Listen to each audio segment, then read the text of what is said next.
Hey everybody, it's Jason Blaha here, and today I want to chat with you guys a little bit about why we need to train our stabilizers for big lifts rather than believe that the big lifts will build our stabilizers.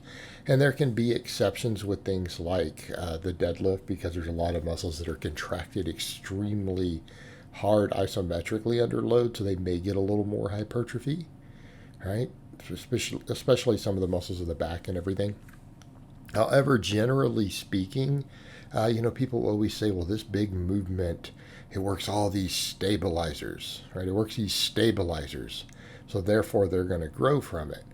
And while I'm a lover of really big exercises, I'm a lover of really big exercises, and I do have certain lifters and types of programs I do use that will rely upon the big lifts for hypertrophy. A lot of your really advanced lifters, it's not necessarily going to be the best way to go about things. We actually need all the supplemental work. And here's the problem with that. They don't really build the stabilizers as much as people would think. And I'm not saying there isn't any growth. I'm just saying it's not as much as you would think. And our problem is when people think of stabilizers, whenever you mention this, it's like this magic word. And people who don't understand the body, at least, right? People who don't understand these things, they don't understand movement, they don't understand biomechanics. When they say stabilizers, they almost visualize these little tiny muscles all along the body somewhere, right? That they're just calling stabilizers. When the reality is, your stabilizers are generally major muscles, because if they weren't, how could they have any strength to do anything? In other words, if you're talking about muscles the size of, less than your pinky nail or something, that's obviously not going to be able to do anything. They're not strong enough. Are the muscles of your pinky finger strong enough to stabilize a squat, bench, a deadlift, a row? All right, of course not. It wouldn't have any ability. They're too small and too weak. So a lot of times they don't understand. So an example, on the bench press, the biceps are a major stabilizer. Okay, and then when we talk about, right, the biceps, they're a stabilizer on the bench press. The rear delts are a stabilizer. Now, when we go over to something like a dumbbell bench, and people will say, oh, it requires more stability than a barbell bench, and then they mistakenly believe that means it's going to build more muscle. Well, no, it may give a little more range of motion at the bottom. Any hypertrophy advantage you get from a dumbbell bench is due to the ability to stretch super deep at the bottom. So if you're not going lower, your hands aren't going lower than your rib cage, you're not getting any benefits. You would actually be better using a barbell. You would be better using a barbell for hypertrophy, 100%. Guaranteed you would get more growth in that case, because you're going through a deeper range of motion at the part of the movement that has the most mechanical tension. So what makes the dumbbell bench harder? You have to stabilize. Well, what muscle is activated for that? The biceps. Hey, that muscle we notice when we go from a barbell to a dumbbell and you hook up EMGs, the bicep activity is dramatically higher. It's dramatically higher. Is it high enough to elicit some muscle growth? Maybe. Maybe if your biceps, are relatively weak relative to the rest of your upper body, it might. It might. But you can't depend upon that. So what would you be better off doing? If you wanted to be stronger at the dumbbell bench press, you might want to do some pull-ups or curls of some type. I would recommend hammer curls to build those stabilizers in the arm. To build those stabilizers.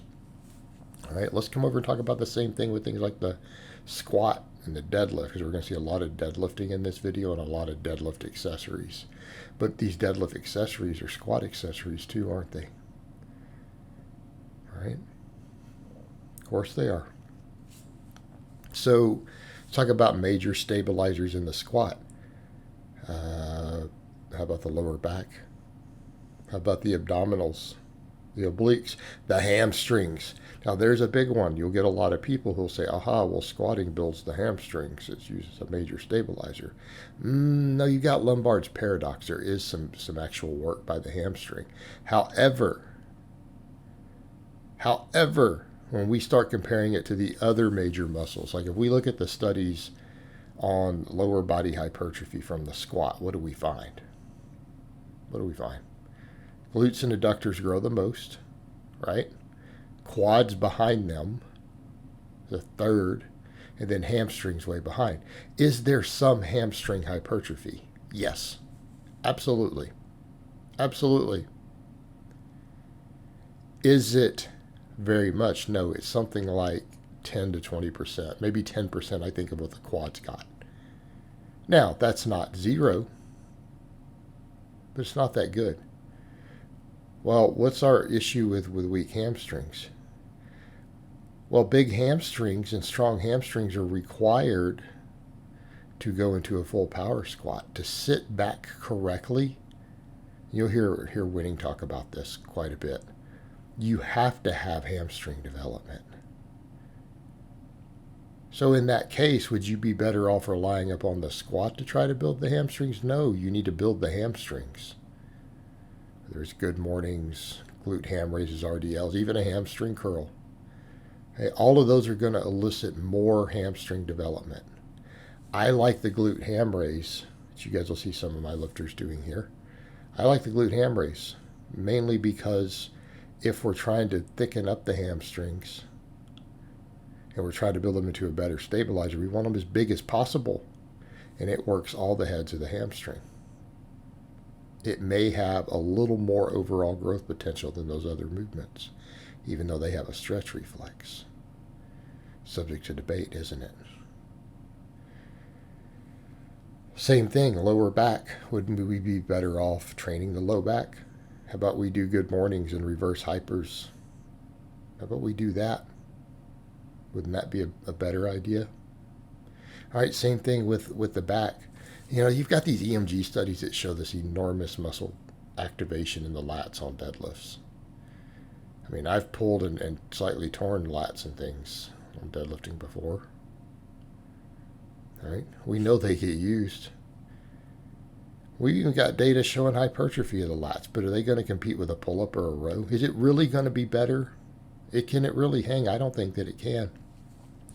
So if we need our lats and our traps and things to be stabilizers on the deadlift, maybe we should be training them. We should be training them. How much of that then carries over to even our bench press? A whole lot. But that's the idea. We need to train our stabilizers. Don't rely upon the big movements to try to develop them. All right, guys, but that's really all I have to say on that today. I hope it's been informative, and I'll talk to you guys next time.